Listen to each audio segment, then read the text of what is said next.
கற்களை வீசி மக்களை அழிக்கின்ற மிக கேவலமான மோசமான ஒரு இனம்தான் இஸ்ரவேலர்கள் என்று உலகம் முழுவதுமே என்று ஏற்றுக்கொண்டிருக்கிறது.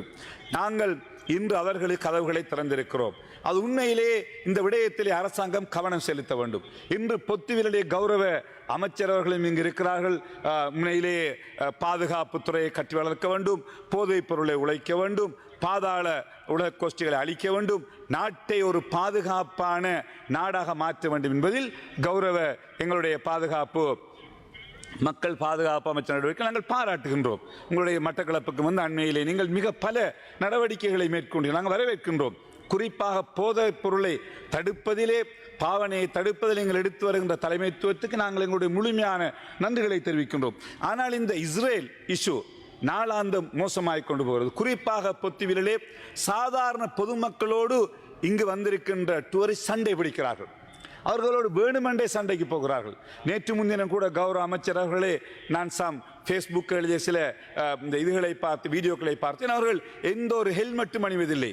அவர்கள் வீதிகளிலே மோட்டார் சைக்கிள்களிலே மிக சாதாரணமாக திரிகிறார்கள்.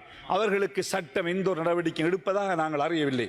அதே போன்று நேற்று முன்தினம் ஒரு ஃபேஸ்புக்கிலே இவர்களுடைய ஒரு பள்ளிவாசலுக்கு அருகிலே ஒரு அவர்களுடைய வணக்க சபாத் இல்லம் ஒன்றை திறந்திருக்கிறார்கள். இது எப்பொழுது மூடுவார்கள் என்று 2 இளைஞர்கள் தங்களுடைய ஃபேஸ்புக்கிலே இது மூடப்படுமா என்று எழுதியிருக்கிறார்கள். ஒரு கமெண்ட்ஸ் போட்டிருக்கிறார்கள்.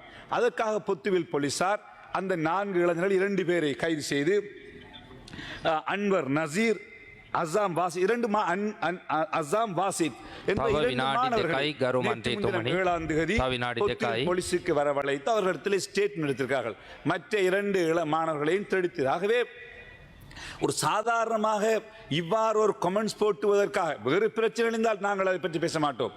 எனக்கு கிடைத்த எங்களுடைய கௌரவ பாராளுமன்ற உறுப்பினர்கள் வாசித்தவர்கள் சொன்னார்கள், கமெண்ட்ஸ் போட்டதற்காக அந்த 2 மாணவர்களை அழைத்து போலீசார் ஸ்டேட்மெண்ட் எடுத்திருப்பது இது இந்த அளவு அந்த இஸ்ரவேலர்களுடைய விடயங்களில் கவனம் செலுத்துவதை நாங்கள் மிகவும் கவலை அடைகிறோம். ஏனென்றால் இந்த அரசாங்கம், குறிப்பாக எங்களுடைய கௌரவ பிமல் ரட்நாயக், அதே போன்று இங்கு இருக்கின்ற கௌரவ அமைச்சர்கள், இந்த கட்சி என்பிபி ஜேவிபி கட்சி கடந்த காலங்களில் பலஸ்தீன மக்களுக்காக நிறைய பேசியவர்கள், பலஸ்தீன மக்களுக்காக போராடியவர்கள், பலஸ்தீன மக்களுக்காக குரல் கொடுத்தவர்கள். ஆகவே அந்த அரசு தொடர்ந்தும் அந்த மக்களுக்காக நீங்கள் குரல் கொடுக்க வேண்டும். ஏனால் இந்த இஸ்ரவேலர்களுடைய பிரச்சனை, நான் எதிர்க்கட்சி ஆளுங்கட்சி என்று பேசவில்லை, பொதுவாக கௌரவ அமைச்சர்கள் சொல்லுகின்றேன், இந்த இஸ்ரவேலர்களுடைய பிரச்சனையை நீங்கள் கட்டுப்பாட்டுகள் கொண்டு வர வேண்டும்.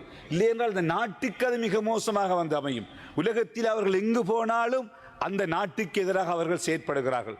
ஆகவே கௌரவ அமைச்சர், நீங்கள் அனுபவம் உள்ள ஒரு அமைச்சர், ஆகவே இந்த விடயங்களை தெரிஞ்ச ஒரு அமைச்சர், ஆகவே நீங்கள் இந்த விடயத்திலே கவனம் செலுத்த வேண்டும்.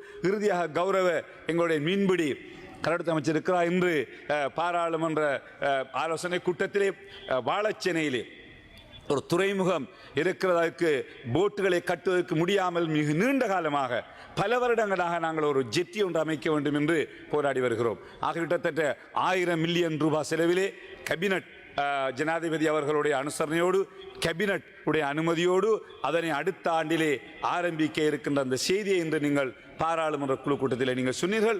ஆகவே மட்டக்களப்பு மாவட்ட மக்களின் சார்பிலே, குறிப்பாக மீனவ சமூகத்தினுடைய சார்பிலே உங்களுக்கு எங்களுடைய நன்றிகளை கூறி விடைபெறுகிறேன். நன்றி.